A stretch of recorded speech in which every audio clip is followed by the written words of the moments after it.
Detroit city government is a service institution that recognizes its subordination to the people of Detroit. The city shall provide for the public peace, health, and safety of persons and property within its jurisdictional limits.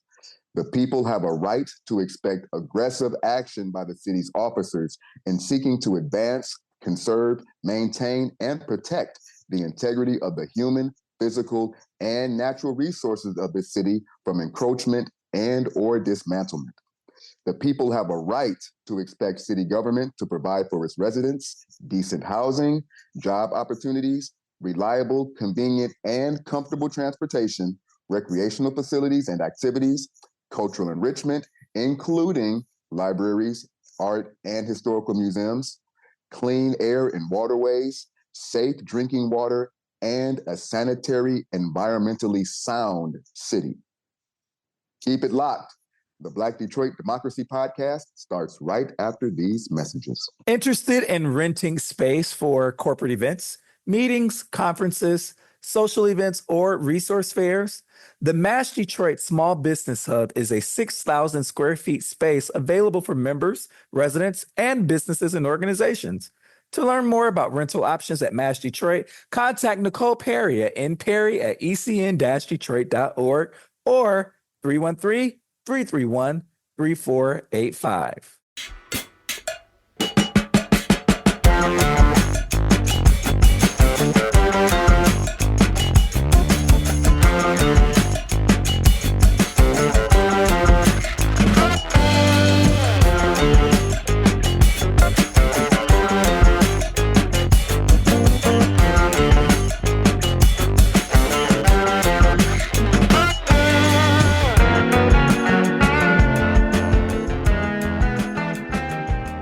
Everyone, and welcome to the Black Detroit Democracy Podcast. I'm Donna Givens-Davidson, President and CEO of the Eastside Community Network and co-host of Authentically Detroit.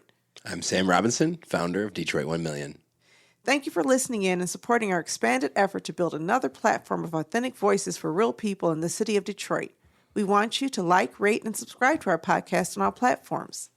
The purpose of this podcast is to encourage Detroit citizens to stay vigilant in the fight for justice and equality, with a special call to action for Black Detroit.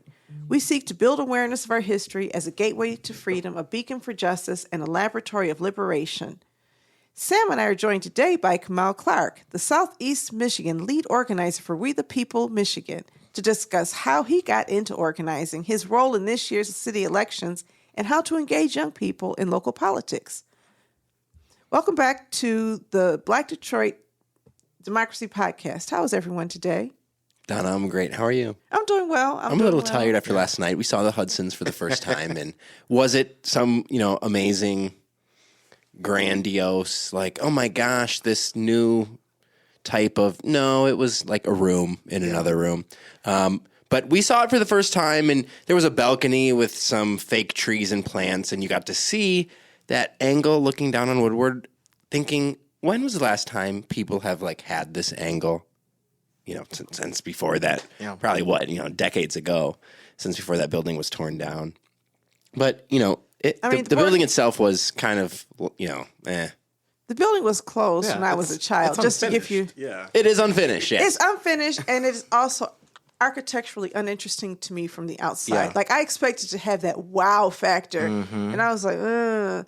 And, I don't want to be always negative. And no, I'm not angry for people who are listening. I'm just saying that it did not really strike me as beautiful as I thought it would. And the other question I had is how beautiful will it be 40 years from now? Yeah. There's a time when Renton was like really hot. Now everybody's like, let's tear it down. Anyway, Kamau, how are you? Yeah, I'm well, and I co-sign it. It doesn't feel like an epicenter, or like when you think of this. The mayor said it's beautiful, so yeah. A lot of people there were like, "Oh my God, breathtaking!" So I mean, it's a taste. It is. And I saw it through your eyes. Some people are just so excited about everybody. Remember when the queue line started, people were like, this is going to solve public transportation. And I had some disagreements with family members because I was like, I don't see how. I can probably ride my bike faster than the queue line. Why would I get on the queue line? But otherwise, I'm well. It's been a great year. And also, too, it's a circus. politically right now, which I love. The circus hasn't ended. It stopped in like November to December 31st, and then just continued since then. It keeps things interesting. So Yeah. I mean, what's interesting to me is the way people admire, Mike Duggan. They admire him for things that make no sense in terms of political leader. And I want to spend some time really talking about that and just untangling what does it mean to be a great mayor of a city of Detroit? What does it mean to say Detroit has come back? What metrics are we looking at? Are we looking at poverty? Are we looking at homelessness? Are we looking at the condition of neighborhoods? Are we looking in terms of environmental health? Or are we saying, geez, now we have the Union Station and we have this cool new building on Woodward and we can look out in places? Those are my questions because I think sometimes we're having parallel arguments. And my argument is always going to be about equity, inclusion, and justice, but other people want different things from their city. And I suppose their views and values count as much as mine. We just don't see the world through the same lens. There's a lot of different measurements. I mean, they just did a city press conference last week talking about the Black and Hispanic wealth that has increased through home value. And I think if you're looking at home value, that is one metric. Does that shine light on the circumstance of each and every resident living in those neighborhoods that is even affected by the? That's the question. Let's be real clear. This study is the same study that was conducted and publicized last year. We're going to get into that study and the flaws in the actual design of the study. Just because somebody releases a study does not mean it passes muster as a true academic project, a research project. Sometimes people just throw information together and reach conclusions that we can't use on our side. But I want to spend a little bit more time talking about correlation, causation, sample size, and how you know who's benefiting because the study lacks all of that integrity. Before we do that, though, word on the street. What are you hearing? Sam, Kamau, what are you hearing from people in the street right now? What are some words? Well, the thing that I'm hearing the day after and even last night in the Hudsons is that this is a mayor running for governor. It was interesting to see all the council candidates back there. Two of them were running for mayor. Of course, City Council President Mary Sheffield and District 7 Councilman Fred Durhal, as well as Solomon Kinlock was seated. Duggan shouted out a lot of the clergy.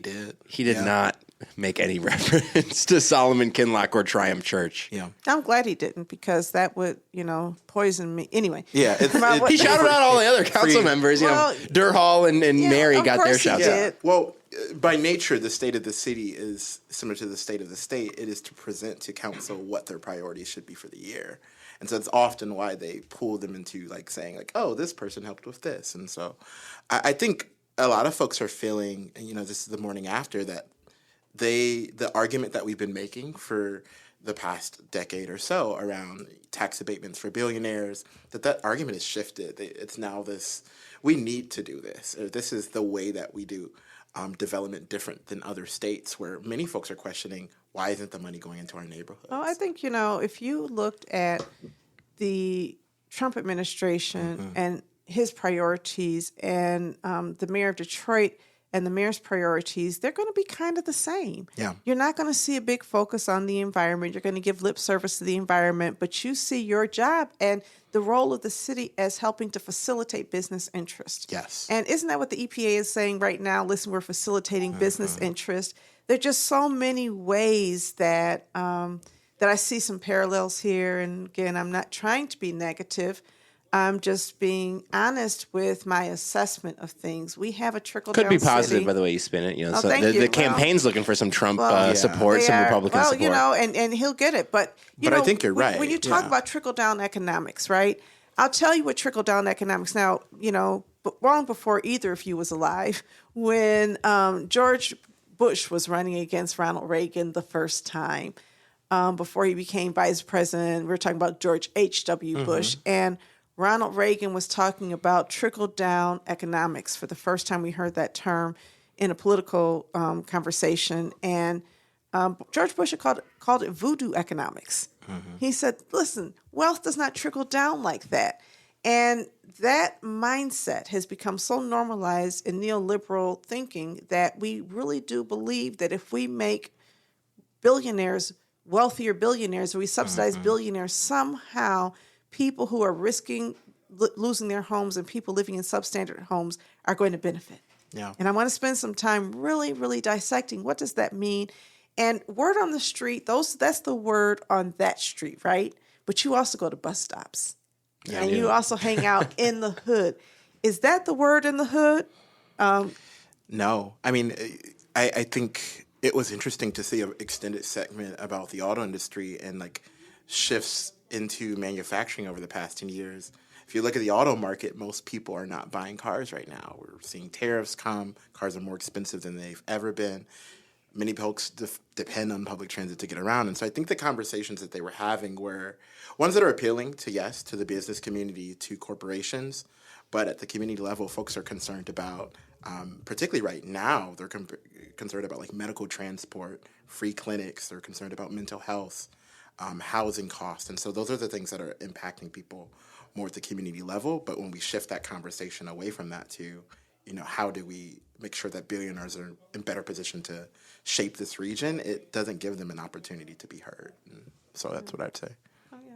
I think that that's an important, consideration, that people just bring a different lens, a different set of needs. In this community, where Stellantis got so much subsidy and so much support building this new plant, to build 3-row Jeeps that nobody's buying. And it's like, first of all, I think, one thing about as you get older, you start seeing things that younger people don't see.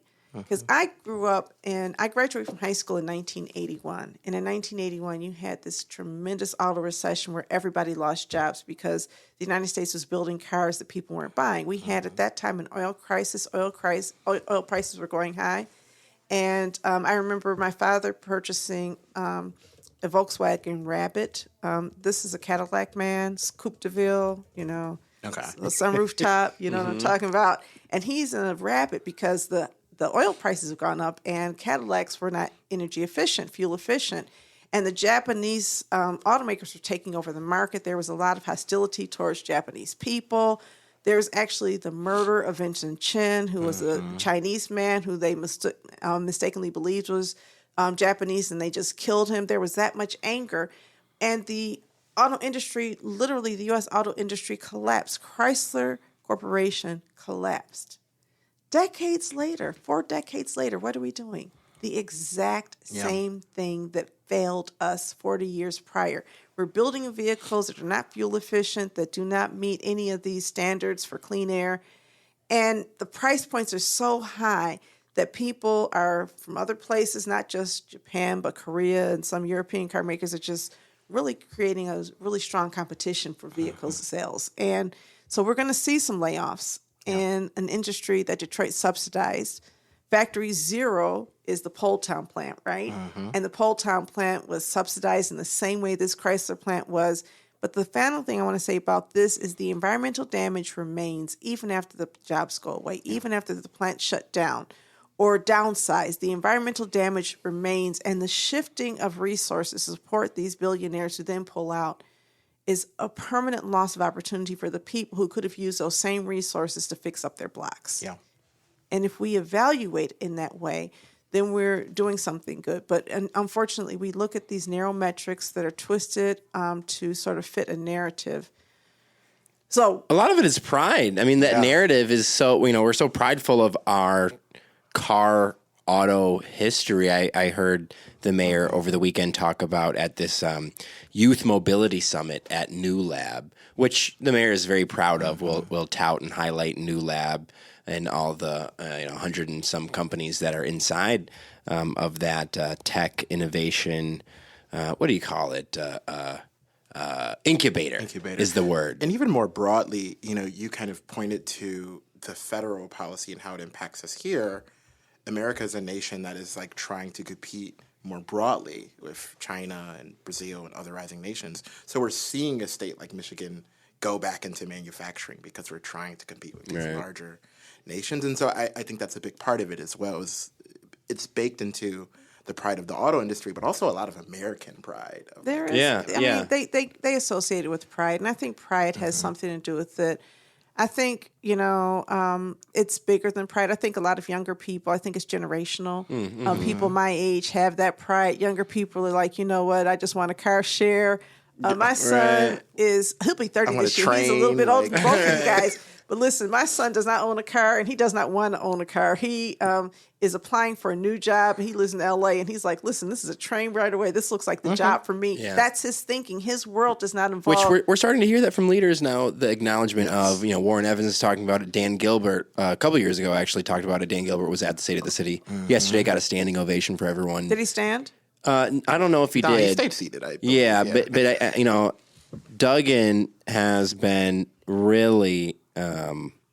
he really paused and slowed down to reflect on the legacy of Gilbert and the Family Foundation, and the investment. Talked about his son who passed away of cancer a few years back, and talked about even despite the personal tragedies that Dan Gilbert has suffered, he has not wavered in his commitment to the welfare of the people of Detroit, is the quote. The welfare of the people of Detroit. And I get that. Yeah. He's a smooth talker. Yeah. And I think that that's great. And I think that, of course we have empathy for both Dan Gilbert and his son and his wife for their loss. Yeah. And I'm not a person who does not appreciate actually what Dan Gilbert has done in terms of his philanthropy, because the Illiches have benefited from some of the same kind of tax breaks and corporate philanthropy, and they have corporate welfare, and they have not done what he's done. I think that they got two buildings down there.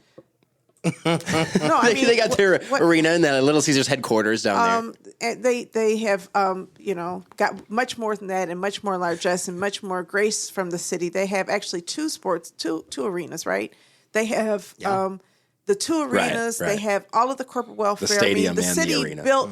The city built LCA. And it's not charging them rent, and they're collecting money off of that.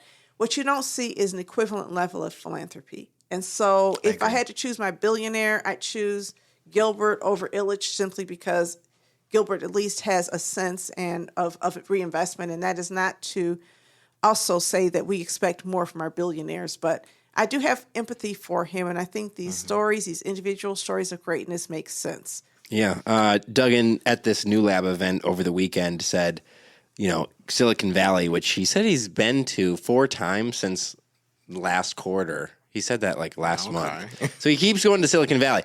He says, we're not going to be the tech. We're going to be cars. We're going to be automobiles. So when you talk about pride, it really is like this is our stake in the ground. We're not going to give this up. This is our territory. You're not going to make your Apple car, Steve Jobs. Get out of here. Not Steve Jobs anymore, but Tim Cook. Rest in peace to that other bad guy. The Walter Isaacson biography. You read that and you learn a thing or two about Steve Jobs. But it's really interesting to me that we're so attached and we just can't get rid of it. Governor Whitmer, when she talks, you'll hear her really echo the sentiment of people like Mary Barra or Jim Farley of Ford and GM. I when you read the Deadline Detroit story of Mayor Bing, I think 12 or 13, 15 years ago, talking about who really runs the city. I don't think much has changed in terms of they trust. And Duggan even talked about, instead of pushing back on the corporate, back on the suburbs, working with them has yielded success, at least in terms of generating revenue.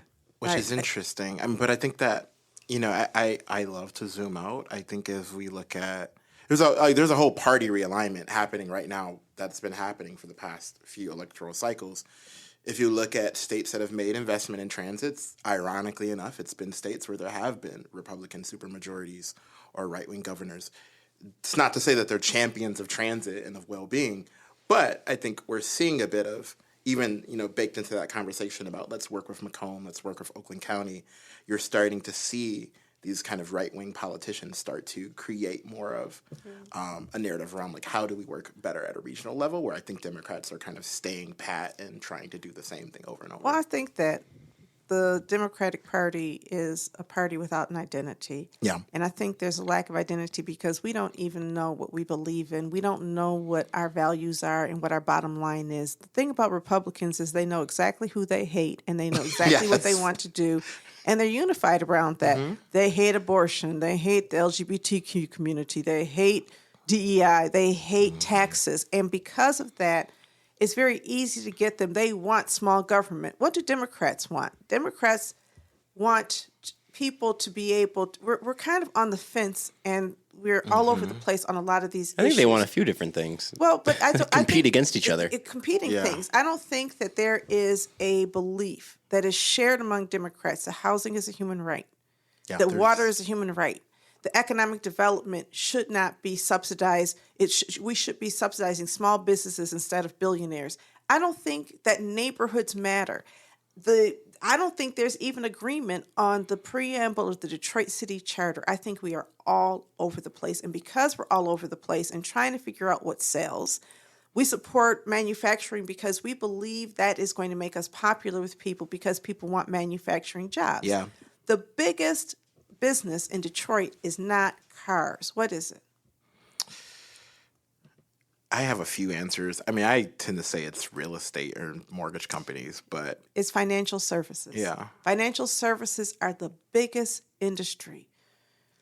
And if we acknowledge that Dan Gilbert owns the biggest industry in Detroit, and then the other guy who lives in Bloomfield Hills, I don't remember his name, United Mortgage Company. Yeah. He's also a big employer. Matt Ishbia. Matt Ishbia. Yeah. Okay, thank The you.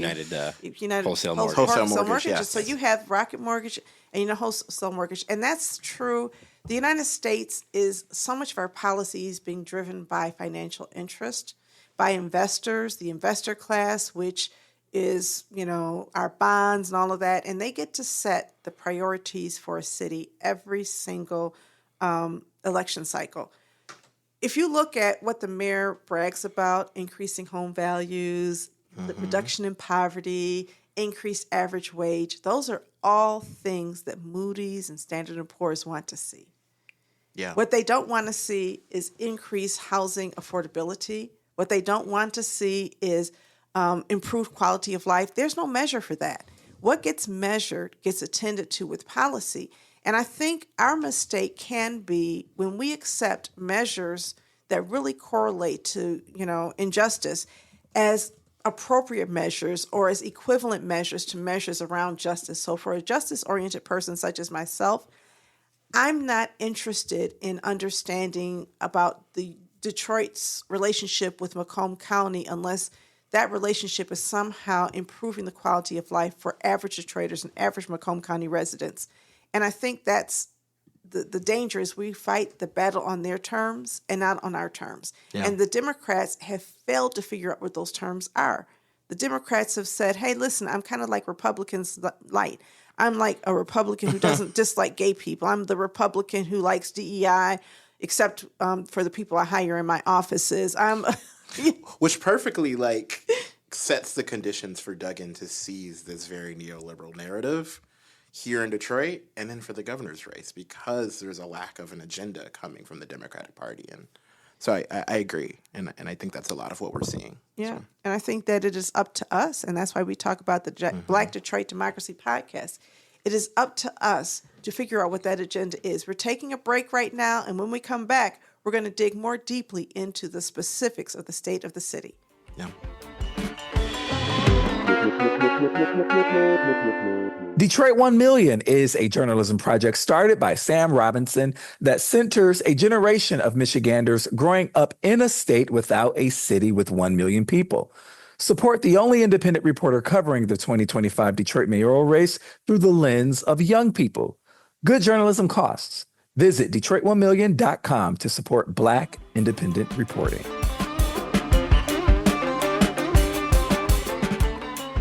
Welcome back to Authentically Detroit, where we're going to once again discuss the state of Black democracy in Detroit through the lens of the state of the city.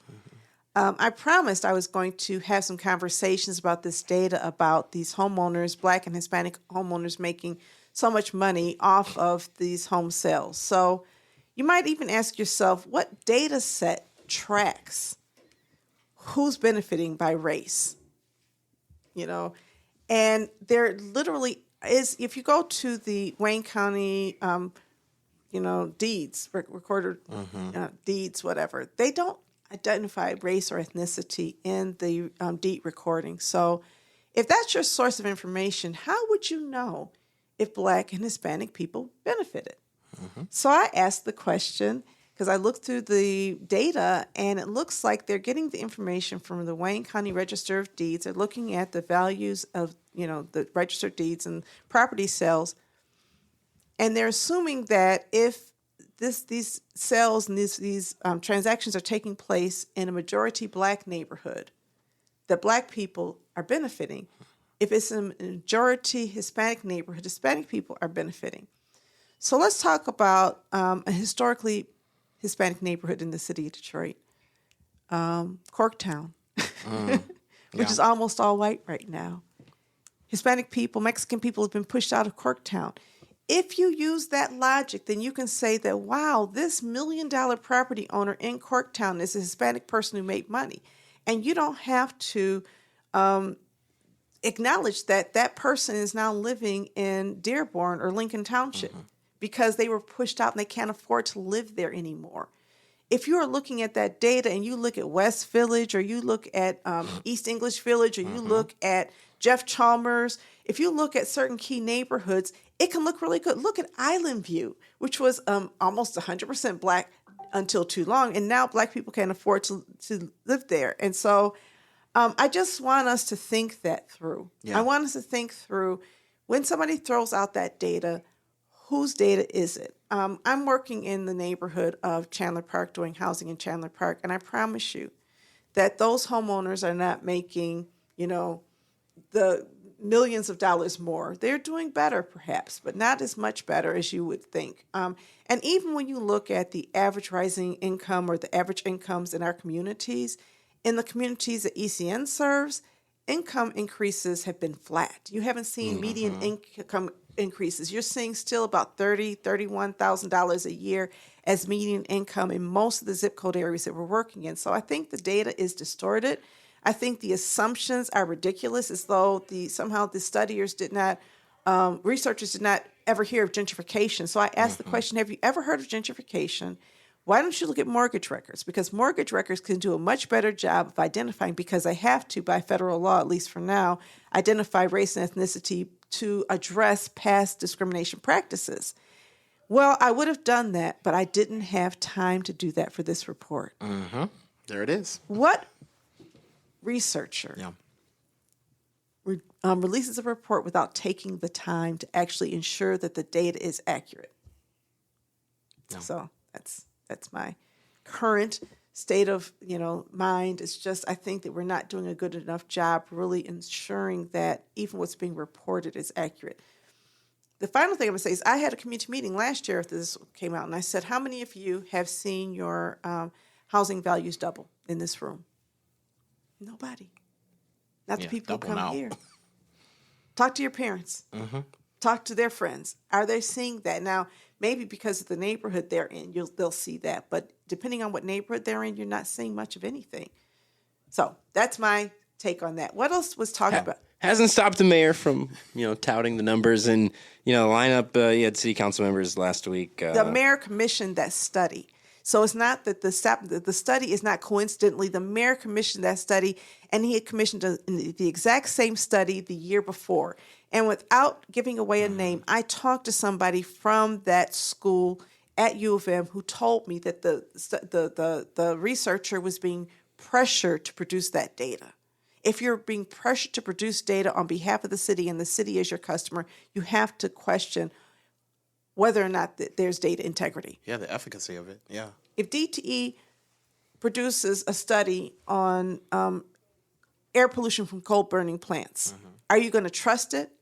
If Philip Morris produces a study on the impact of cigarette smoking on lung health, are you going to trust it? The reality is that the entity that purchases these studies has some control over, the outcomes. Yeah, 100%.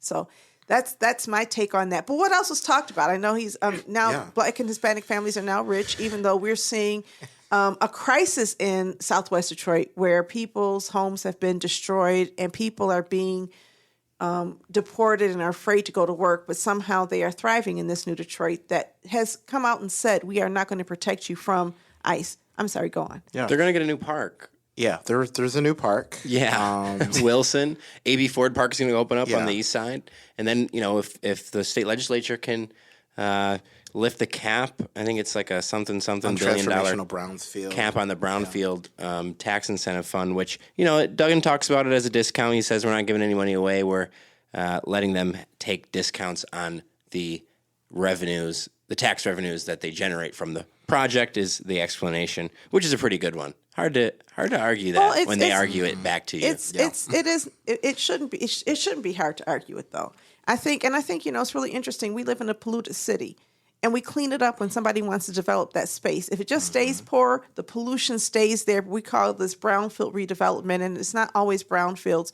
Brownfield redevelopment was used to build that darn trucking station on Jefferson. Yep. They used brownfield money, and they actually created more pollution in creating that. So I'm sorry. I agree. I mean, there was extended conversation about that. There was another session, talking about crime. Obviously, that's always going to be a part of the mayor's State of the City address. And it was really championing particularly the approach of increasing policing spending and budget along with the crime prevention intervention orgs as this, trailblazing model for the rest of the country. And it was interesting how he almost packaged the, when Black Lives Matter happened or when George Floyd was murdered was the language that he used. Yeah. After the murder of George Floyd, communities were dealing with the question of, do we do community violence intervention or do we give money to the police? And I'm not sure if that was the true call from the defund the police crowd. It was not the argument. Let's do CVI. Well, CVI was definitely initiated in our city by my friend Alea Harvey Quinn, really doing a lot of research and organizing, returning citizens and others to say we can do a better job with this. And anytime the mayor takes credit for putting a mere $10 million into this initiative without acknowledging the hard work of my sister and actually my mentee, Alea. I love Alea. She's done such great work. Let's give it to this Black woman who put her all into helping to bring people together around this. I believe CVI is a wonderful construct, and it should have been done a long time ago because crime and violence is an outcome of something, and usually it's trauma. And we leave untreated trauma by itself, and that's really what they're trying to put their arms around. But the amount of money that we invest in that doesn't make sense. Now, the reason that what happened was they had, was it Shot Spotter? Yep, Shot. Oh, that was... And she went to... It was a tool, technology that identifies where people are, where gunfire happens. Yeah. Yes, and unlike 911, this technology is believed to be reliable. So you have Shot Spotter, and there's been ample evidence that Shot Spotter does not reduce crime, does not reduce gun crime, and actually leads to further harassment and brutality against Black men. Yeah. Because, if I'm shooting a gun, I'm not going to stand around and wait for the police. But if you walk outside after I shoot a gun, then you're a suspect. It makes every Black man in that general area or every Black person in that general area suspicious. And but the crime fighting value is not there. And you still have people calling the police or dialing 911 and getting no police response. Now, if I'm hearing a gunshot, I'm a Shot Spotter too. Nobody's responding to me. And, if my life is at risk. So I think that there's just flaws with that technology. So Alea showed up and she says, instead of Shot Spotter, we need to invest in Shot Stopper. And so the mayor said, okay, I'm going to take you at your word. If you can make this work, then we'll give you $10 million and you prove to me that you can make a difference in 6 months. If we applied the same lens to Shot Spotter that we do to Shot Stopper, perhaps we would not have Shot Spotter anymore because it has not delivered on its promise. Yeah. And I'll say, as an organizer that was working on that campaign against Shot Spotter, something that's really significant to note, and I'm really happy you brought up Force Detroit, is I remember having that meeting with Force Detroit during our campaign where they presented a full comprehensive plan of where they were positioned, where they were doing crime intervention work, and with who. And so I think that's really, really important to note, because when we think about kind of the mayor's presentations of we made this investment, we made this decision, Exactly. these are organizations that had full comprehensive plans based on the work that they were already doing. And so Kamau, talk about that work. I mean, like, Yeah, what does so- it look like? I mean, some people have said it's like social work for it's the many hood. things. Like, what is it? The reality is, like, folks are multidimensional. So a lot of it is social work. A lot of it is counseling. It's creating mutual aid and social services for people, and also to developing leadership. The big thing that I think is really important in response to what the mayor talks about, of like all of these things that just come from his brain as his political mind, is that people are building institutions. Like where we're sitting right now is an institution. There's a clear purpose and goal for it. The people who are members of it have an idea of why they're members, and there's an agenda that they're actually taking action on externally in the world. And so I think when people, ask about what these organizations do, they're doing a lot of the hard things that like police officers can't do, because they don't have the relationships with communities to actually intervene and say, how do we engage with someone who's in mental health crisis? How do we intervene when there's an argument in the neighborhood that could escalate to violence? How do we, of course, like develop leaders in the community before they're turning to crime? And so I think those things are really, really important to like talk about a bit of what you're bringing up of CVI. And that's what folks should be reminding themselves of when they hear the mayor's, narrative about CVI. And, the people who have the best access to the young people are not organizations like ours. They're people who are grassroots in the communities, who have their ears to the ground, get a returning citizen. It's really interesting to me, because my first professional job was with the Community Health Awareness Group, where we worked with returning citizens and gay Black men on preventing HIV/AIDS in the 1980s. And they would come right from Jackson Prison, come work for us. It was like, okay, you have your ears to the ground. You are an outreach worker who can actually communicate effectively with people. You can say a lot of things about Detroit, but in the 1980s, we did not have the same epidemic that New York did, that many other big cities did, and it had a lot to do with our use in our community of people who are from those communities as agents of change, equipping them with the knowledge and the skills and the resources to begin making change in our own community. So I'm very proud of that work. And actually, I also have to call out Linda Campbell from the People's Platform, because at that time, Linda led the AIDS Project, and my own mother was the social worker for the AIDS Project. So I ended up working for Community Health Awareness Group under these amazing women and many other leaders. George Gaines was there, and Ron Turner was the leader of CHAG. I learned from them. These are not new principles of action. What's happening is Alea was able to, make it happen here. Boston had a 10-point coalition that eliminated youth violent crime in Boston using these same principles of CVI. We're calling it CVA now. But the idea is that people in the community who are close to the people who are at risk of violence or AIDS or any kind of health condition or any other kind of risk factor, those people have the most credibility and access to them to change their minds, to know when there's a problem, and to make sure we're doing things smartly.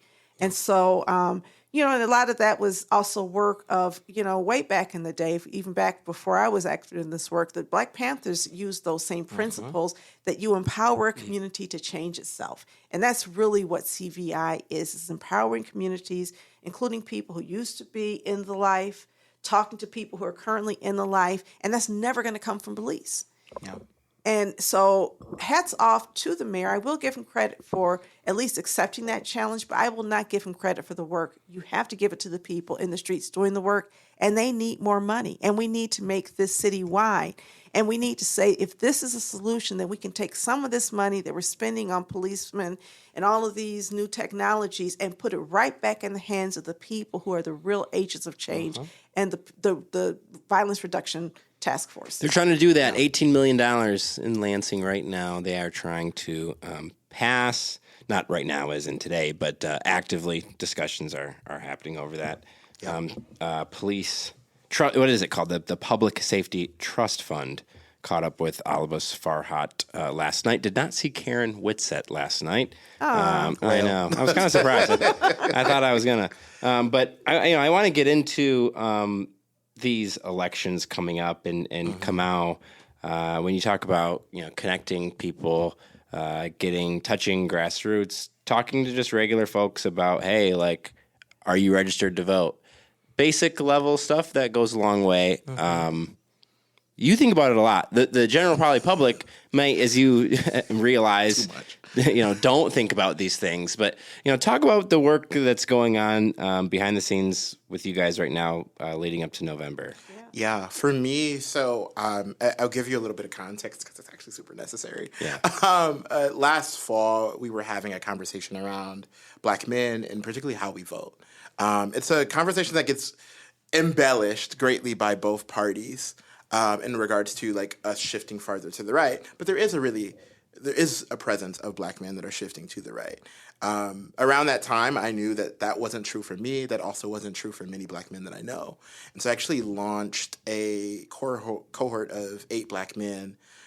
Really, it was called Ginger Root, and the purpose of it was to start building a core team of politically motivated Black men that would be activating other voters, particularly Gen Z to Gen Y Black men, because we were seeing both this intersection of men shifting farther to the right, but also, too, folks have been talking about, to getting super in the weeds, like the male loneliness epidemic and many of these dynamics that are shifting younger men farther away from I don't want to politics. stop. I want you to explain the male loneliness epidemic. Yeah, so there's been a conversation happening not only in politics, but just in sociology around particularly younger men, Gen Z, I would say even to Gen Y, millennials, and Gen Alpha as well, who are essentially rejecting social interaction. Gen Alpha? Yeah, so those are the people younger than me. So like post 2005. Okay. Yeah, that's what they're calling them. All right. I have to keep up with the lingo. No worries. Sorry, go no on. worries. So they're lonely. But largely they're folks with strained economic conditions, so lack of employment, lack of opportunity, lack of priority, that are turning away from community and more so turning towards conservative beliefs. When we think about misogynoir, we think of like abuse, harm. We're seeing a lot of these things be very present in online spaces and just basically any hobby a cis hetero male could have right now. They are getting right-wing YouTube and streaming, like Kick and Twitch and aggressive. Rumble and even Twitter now. Elon is certainly a conservative friendly, not even conservative, in fairness and credit to conservatives. This is like the Groper, Nick Fuentes racism, anti-Semitism, like anti-black, anti-Indian. Mm-hmm. Yeah, this is racist. And so within that I want to set that as like the political terrain that we're in, and many people, what they were doing publicly, if we turned on the news, is they were saying, why are Black men voting this way, or why are men voting this way? But they weren't having the conversation of how do we build stronger accountability, social dynamics of men at the community level. And so that was really the purpose of launching Ginger Root. We are now 6 months in. They're cemented as a core team. To explain what a core team does, I'm getting super into the weeds of things. No, but get in the weeds. Core teams are, in organizing, they're the smallest unit of power. So a core team, they not only have the responsibility to recruit other people and develop new leadership, they also have a clear agenda and purpose that they are willing to take public actions to advance. And so a lot of the past few months has been teaching them what that means, not only what are our norms for how we engage with each other? How do we make decisions? How do we create safety with each other?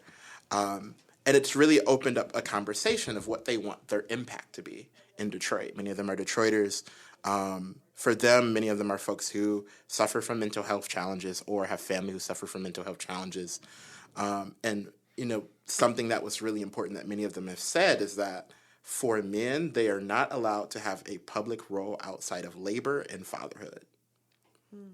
They want their public role to be something that is political, that makes their community better. And so to answer your question about thinking about these elections, the big thing that's really important for me is building leadership teams of people who are not already political, folks who are not already in the arena, When we think about a city like Detroit, where voter turnout, the last municipal election was about 21%, and I think the election before, it was 18%. Yeah, I was about to say that's an increase. Yeah, it was 18, and I think 2017 it was 21%. We have to think about, yes, that that percent of people that voted, they're great, they're super important. But what about everyone else? Well, I actually think that I asked Alex Hill to produce a map for me. Oh, shout out Alex. That would correlate, voting patterns with economic stability of communities, because I think that economically stable people who are benefiting from this existing economic system are likely to vote. Yes. And that's partly due to age and partly due to home ownership and also partly due to other factors. And so I think it's not great that you have 18% of people, because I believe that people who are higher income and more stable are overrepresented, and you have the invisibility of entire classes of people in our city, and we've got to get them back to the polls. Entirely agree. I have a couple questions for you, and this is going to be, the I don't know if I'm middle-aged or old now, but it's going to be the older woman coming in, right? Because sometimes you have to acknowledge these things about yourself. I look at some of the nihilistic values communicated in hip hop culture. You're not wrong. Yeah. And did you listen to the Playboi Carti album? No. No. And actually I started to, because I'm always curious. I'm a very curious human being. So, Then it was like, listen, I was really into that Kendrick battle. I'm serious. I know his whole, I know his whole I'm one of these people. I'm just always curious. But I think I try to have an open mind, because, when I was younger, I used to listen to Prince, and, people would be outraged. And it's like part of the fun of being young is having old people get outraged over what you like. Right. Yay, I'm listening to outrageous stuff. And and so I try to have an open mind that every generation has, this music. But I also believe, and I just want to ask you about this, the extent to which these young men who are disconnected have also not been raised or protected by a value system that is more life-giving. So funny enough, multiple things are true. Many of, and I'll speak specifically of my cohort of Black men, many of them are folks who were raised either single parent or two-parent household, raised with values of community. And they, as adults, approaching 30 and some of them over 30, they do not have a political vehicle that aligns with their values. So I'll start there. If we move out to Black men who haven't been raised with any particular values, or honestly haven't been asked about it, a lot of Black men, I like to call it the headphone theory of, if you've ever worked with young people, there's always a room full of high schoolers, middle schoolers. And you might have the cool girls in the middle. They'll kind of act too cool, but they will participate. You have the nerds and the folks who are queer students who are sitting in front and they're super locked in. And then you have the Black boys in the back. And they all got headphones in. And so whenever I start a session with young people, I always joke and I say, everyone put your hands up. All right, now take your headphones out. Because I don't want to embarrass them, but it's also here you are present. And I think there's a lot of, whether we're thinking about education, we're thinking about parenthood, youth programs, very often they're allowing Black boys to skate by. Because as long as they're not fighting or causing a problem, we're good. And so I think to your question around values and how they show up politically is a need to consistently move Black men in spaces where they are wrestling with their values. I appreciate that. Now we're going to take another break and come back on this, because this is great conversation. Yeah.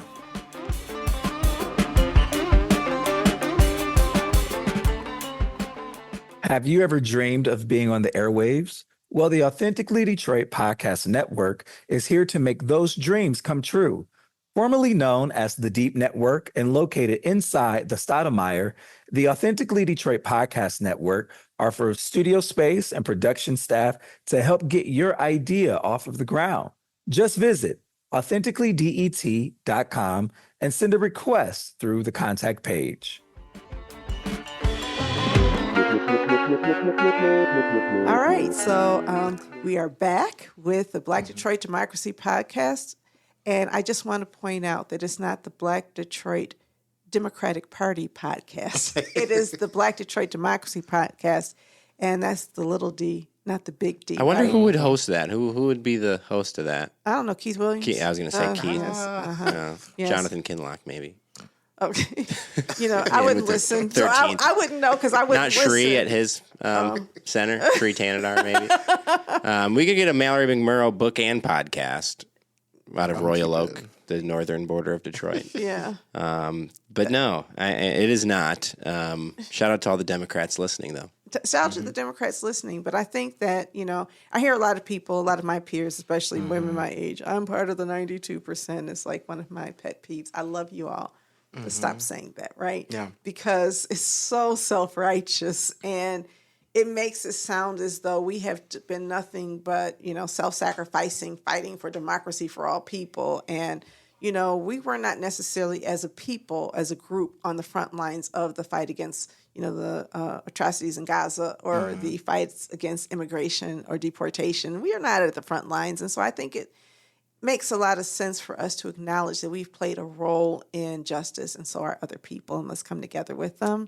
Yeah. Because I think what I'm hearing from you is a complete disconnect from what these young people are experiencing and everything that is being talked about at the Michigan Democratic Party caucus.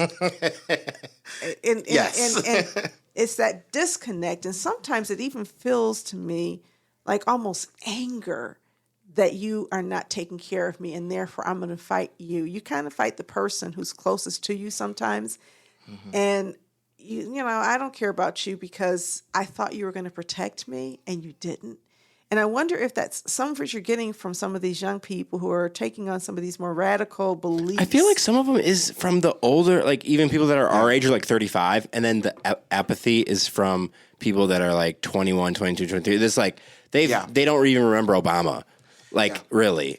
There isn't a, I like to joke about this with my mom, of course, for me, my very first election as an 18-year-old was 2016, where Trump was elected. And so I have to think about the political conditions that younger men have been invited into. They haven't, wins such as DACA or wins such as the Affordable Care Act, or the good parts of it, they don't know those wins. And there haven't been very many political wins for people in their lifetime if they're younger. I think what's important to this too, and I tend to say this, it actually comes from a professor I had when I was in college. Politics isn't just electoral politics. Politics is who gets what and why. And I think for a lot of younger folks, they actually need to be invited into a context where politics are just not what you vote for. That's part of it. It's also, hey, when someone's unsafe on your street, who do you call? What's the protocol for it and why? And I think if we're moving younger men to that context, they'll be able to see more political wins that are smaller of hey, this person on our street isn't going to go hungry this week because we have a policy in place for it. But I think they haven't known much of that because all of our media is engaging with, and when you talk about the Michigan Democratic Party, they're just engaging in the elections and what's happening. But we're also concerned about the working class. Yeah. And I had a disagreement on Facebook. Well, that's me. With this person who was saying, the big part is that the Democratic Party has abandoned the working class and is interested in identity politics. What is a working class? Ooh, I love this question. Is that the cafeteria worker? Is that the farm worker? Is that the LGBTQ person trying to keep their job? I just don't understand what a working class is, because when I hear that, all I see is a white man. So my answer to this agitates my father. It's your job to agitate my generation. Yes. So the working class are people who work for other people. Their very means of surviving is dependent on an employer. But is that what the Democratic Party means when they talk about the working class? No. And I think part of this is because, one, the two biggest terms we use in politics are working class and middle class. There is no set salary that they have set for what that means. It's because if you say it, everybody feels like they're a part of it.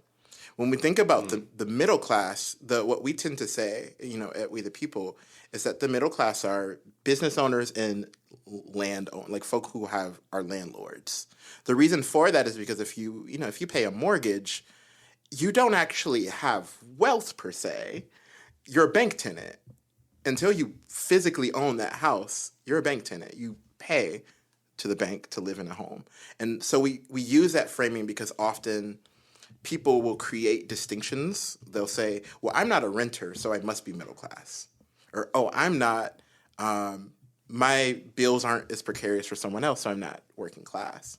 But I think that when we're in a nation where in a medical emergency can send someone into a space where they no longer have that security, you do have to consider yourself as working class. Yeah, I don't disagree with that. I think that my belief is that working class conversations are restricted to a very narrow group of people. And when they complain about the working class not feeling protected, they're talking about, people who work in factories or men who work in these jobs, because really what they're saying is that this party is not attractive to white men. It's become a dog whistle. It is, because the reality is that, there's a book that's out, I think There's No Place for Us, about these working people in Atlanta who can't find housing. And they're Black folks in Atlanta who can't find housing. Well, they're working class, and they don't matter in these political conversations. Instead, we look at union wages and union jobs and workers' rights, and all of those things are really, really restricted to a narrow band of society. I believe if we looked at Black women as being more likely to be employed than many other groups of people, then we would have to acknowledge that Black women are working class. So I agree. And part of what's important here for me, 11% of workers in the United States are unionized. Right. So that means our conversations of, it is very easy for a union member to understand themselves as rank and file or working class, because they know very clearly there's a boss and we have a formation of people that tries to make our work conditions better. If we think about all of the different realms of employment, whether it's nonprofit, corporate, these are spaces where folks have had a analysis of their relation to their employer stripped from them. I'll say this as a member of, I am at a nonprofit that I helped unionize. And what was that, 2022? We're now negotiating our next contract. And the reason we did it is because we understand that at every organization, there's the, what we call entry-level staff that do a lot of the work on the ground. And then there's the mid-level staff, which a lot of folks will tell you are the most important folks because they're the folks who help implement things at the organization. Those folks need to have an analysis that they are working class. And to your point around Black women, when we think about college student loan debt, when we think about housing debt, evictions, all of these issues are issues that disproportionately impact Black women far more than other groups. And so I do think that, to your point around what that word has become, I think that we have allowed the right to seize that word for their own means, we're also letting the left. That's what the Democratic Right. Party. I agree. You heard Governor Whitmer talk about the male gender gap and how this was a big part of her address this year. Working class males are going to college less and purchasing homes at a decreased rate than women. I asked the spokesperson who gave me this story, I was the first one to report on it, are you saying men are being discriminated against? No answer there. But. That's why they're so lonely, right? But it's she was doing that because she understands, I want to run for president. Yes. I got to start talking about this thing. If I thought that she had great presidential prospects, I think that recent moves have not contributed to those prospects. No. But that's on me. I want to go back to this piece about working class because I think it's so important. I think that what you're saying is true, except that I think the manager of the restaurant is no more important than the waitress. If I don't go back to a restaurant, it's probably because of the person who came to my table, whether they waited on me, whether I felt like they were being polite. I think at ECN, when people come into this space, the most important people they see are the people who are sitting at that front desk. Those senior women who are not in, for the most part, middle management, but they are the face of our organization. I think if we did a better job agree. as organizations really understanding the unique and important and intersectional values of all of the people who work for those organizations, then we would not rank people in the way that we do. I do agree. I'm the CEO of this organization, but I am by no means responsible for its success. I can't be successful unless people are doing a whole lot of stuff that is beyond my pay grade. I don't really understand it, but thank God you do it because somebody has to. And that means that we have to get into, but I think when we start having class discussions, we automatically class and caste are the same thing. We're creating this cast of people that we've decided are politically viable. We care about them. Yes. And anybody outside that caste, you're on your own. And or if you're above that caste, then you have even more power than them. I feel as though a lot of our people are just not part of a caste that matters politically. And the more I think about it, the more I think about the fact that if you really look at what justice work should look like, it really shouldn't look like people who are in justice organizations fighting for a political party and trying to figure out which party they like best or which politician they like best. It should be people fighting for justice and leveraging their power to influence the behavior of elected officials, because politics is inherently corruptible. It's, you have somebody who has the power to vote, and, it doesn't matter how you fund, these political systems, you're always going to have this inherent corruption that we don't want to acknowledge. That once you become part of this party apparatus, you're part of an elite group of people who get to hoard and control the decisions and the actions of this group of people. If you don't have powerful people in the streets and on the ground, people who are being organized like your group, and we need to continue doing that, then you end up with elites being in control of justice. Yeah, there's And a really it good book doesn't on that, Elite Capture, that covers that very. Ooh. Yeah. It's called Elite Capture? Yes, I would totally recommend it. It's incredible. All right. And by the way, I have a book for you, Yeah. too. So Okay, I'm going to cool. get that to you before you leave. It's at the front desk. Oh, So sweet. let me forget. It is The 50-Year Rebellion, How the U.S. Political Problems Began to Detroit. You're familiar with that? Yes. Yeah. Yeah. One of my leaders on one of my campus, he did a book club around that book, and it's really great. So. I teach out of that book. Oh, cool. And because I was trying to find a book that, textbook, they were like, you have to find a textbook. And I'm like, well, I'm not teaching this because I'll spend all of my time arguing with the authors. And I found that book and I was like, yes, finally a textbook that communicates things I care about. So I'm going to get that for you. Thanks for the books. absolutely. And I always want to encourage people to read. And Please we read. will put that book on our list, on our social, so people can know what we're talking about. But you were going to say something, and I actually have a question for you about journalism, right? Let's hear your question. Okay, journalism. Let's hear it. Journalism is so important because journalism helps to set agendas. And It what does. gets talked about and the way it gets described can contribute to all the harms. We can look at the role of journalism in normalizing Trump and understand it can be problematic. What is your role as a journalist, Sam, and how do you see your journalism contributing to more equity in our community? Journalism informs the public. I think journalism offers an honest look at every entity, institution, individual is spinning you their side of a story. We're trying to tell you every side, distill the agendas, right? Say, well, this person has this agenda because X, Y, Z. There were relations with this person, associates with this person, worked for this person. Really go under the hood in a way that sometimes the subjects of these stories perhaps wouldn't.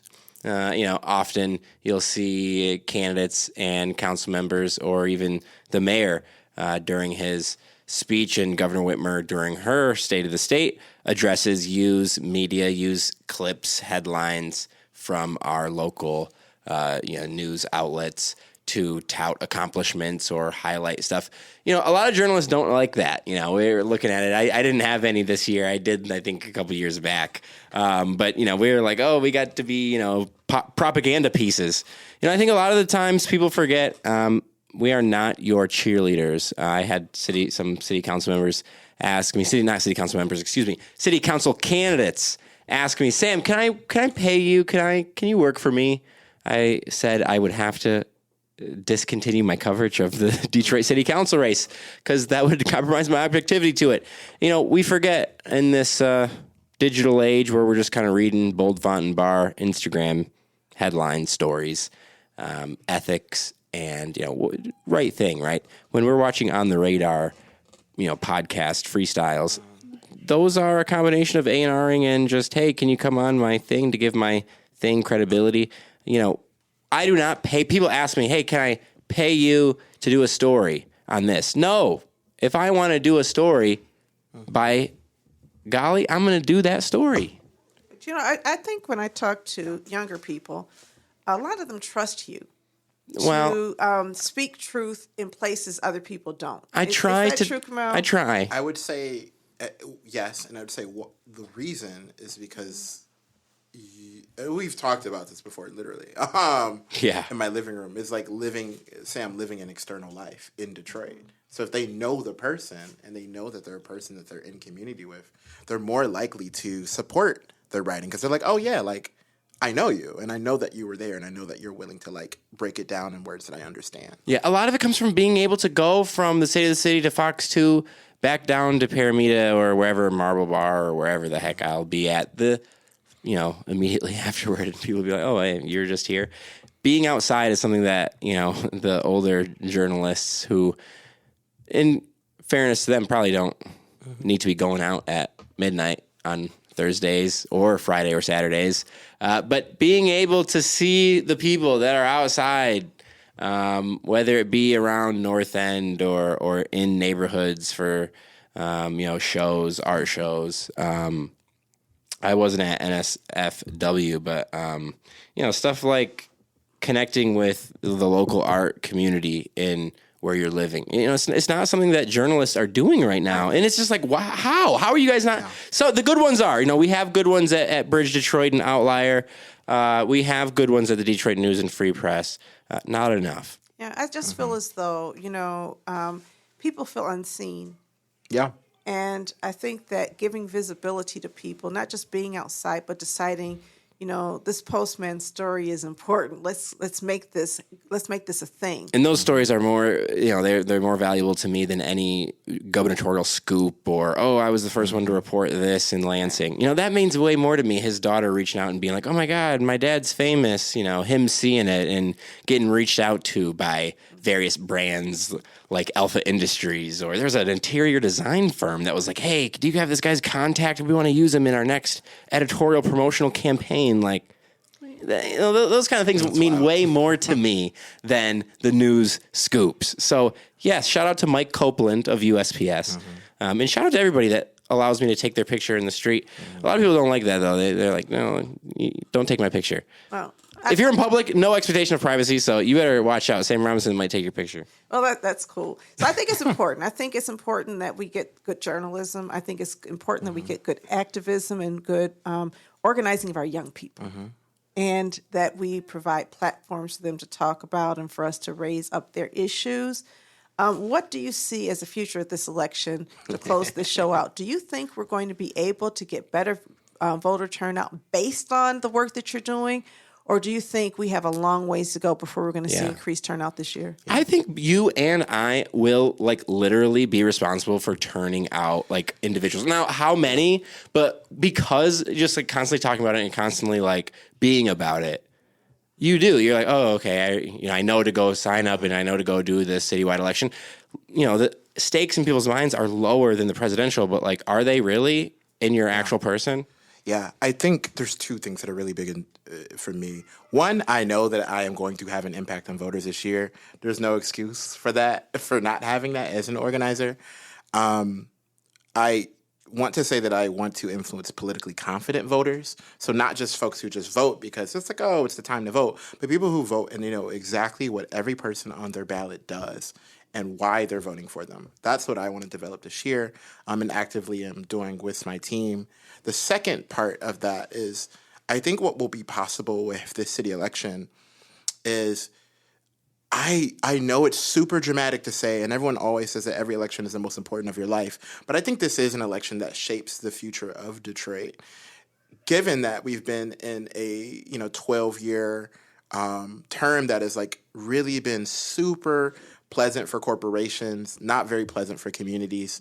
We're going to have the first new mayor in more than a decade. And we're seeing folks from our state legislature, corporate candidates, come run for local races, right? So I think there actually is a lot of stakes in this election of determining what type of way we're going to govern in Detroit, what issues are going to be the issues that are get addressed, and more broadly, under a Trump administration, is Detroit going to be a city that folds and disinvests from things that are going to put them in tension with the White House? Or are they going to be a city that actually decides to give the people the things that they're asking for? And so I think this election is super important to me, and I know that I will have an impact. The question of what specifically folks are going to obtain through it, we'll have to see. How can people support We the People of Michigan? Yeah, so right now, there's so many ways. So right now we're actually building our very first, so for folks, we're statewide, but we're building several new core teams this year to address tricky political questions that people don't want to answer. Right now, we're organizing Black men, younger Black men. We're also organizing our Black Arab Alliance, which is Black and Arab Americans who will be working in Dearborn, in Detroit, together to advance agenda together, because that's one place where people are in tensions after the election. And we also have a cohort of Black women that one of our organizers, Charity, is organizing that's really addressing, like, how do we approach some of the social services right now under Trump administration? So I think the big thing for us is, like, joining us April 24th. I'm going to throw out a date. We're going to be at Strategic Community Partners over on 6 Mile. We're actually just going to be doing a political education session and training. All right. Well, we need to get you over on the east side, too. Yeah, I live over here. This is my hood. I know you do, so, right? Yeah. So, in fact, I think you were somehow connected as a youth through ECN. Yeah, this was my very first job was through ECN. So Orlando told me. So, yeah, we definitely need to have you here doing some of that political education. Sam, you too. Thank you for coming today, Kamau. I think Sam and I, this is our second episode. And so we're trying to make sure that we're hearing from Detroiters of different groups and different backgrounds, but certainly young Black men. Is one of the most important demographics. If we want to be powerful, then we have to show up in so many ways. I'm so glad you're organizing them. Yeah, absolutely. Thank you so much, Kamau. Yeah, thanks for having me. All right. Thank you so much for listening to the Black Detroit Democracy Podcast. Be sure to like, rate, and subscribe to our podcast on all platforms. And, of course, support Black independent reporting on Detroit, 1million.com, because good journalism costs.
Thank you.